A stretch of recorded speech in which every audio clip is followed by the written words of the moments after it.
आता उन्हाळा सुरू झालेला आहे, बऱ्याचशा ऑइली स्किनला पिंपल रिलेटेड प्रॉब्लेम्स असतात. मग त्यांना प्रश्न पडतो की बाबा काय करायचं चेहऱ्याचं. तर त्या ज्यांना ज्यांना पिंपल रिलेटेड प्रॉब्लेम आहे त्यांनी हे क्लिन्झिंग जेल वापरायचं आणि त्यांचा चेहरा स्वच्छ धुवून घ्यायचा. हे बघू शकता तुम्ही, ह्याच्यावर क्लिन्झिंग जेल लिहिले, म्हणजे ह्यांनी चेहरा धुण्यासाठी जितक्या वेळा तुम्ही चेहरा धुणार तितक्या वेळेला ह्यांनीच चेहरा धुवायचा. त्यामुळं तुमचं जे ऑइल सिक्रेशन होतं ते कमी होतं.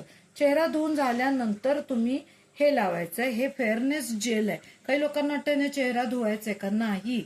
हे चेहरा धुवून झाल्यानंतर वापरायची सेकंड स्टेप आहे फेअरनेस जेल. आता ह्याच्यामध्ये काय आहे, ज्येष्ठमध आहे आणि ह्याच्यामध्ये अलोवेरा आहे. त्यामुळे चेहऱ्यावरचे डाग कमी होतात. अलोवेरामुळे चेहऱ्याला थंडावा येतो. ओके. आणि हे जे आहे ते छोटा पॅकेट बडा धमाका, म्हणजे याला टी ट्री म्हटलं जातं.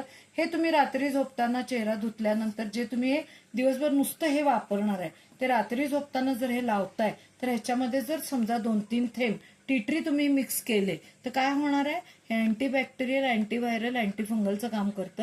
म्हणजे जे काही तुमच्या चेहऱ्यावर पिंपल्स येतात त्याला कारणीभूत असणाऱ्या सगळ्या बॅक्टेरियाज मारून टाकायचं काम हे काय करतं, टी ट्री करतं. Okay.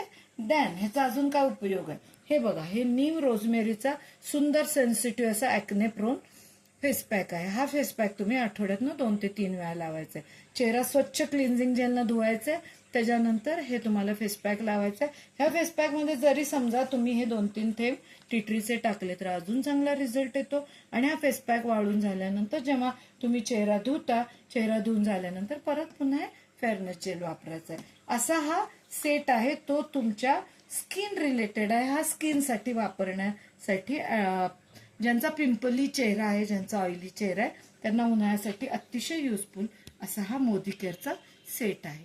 Thank you very much. Take care with Modi care.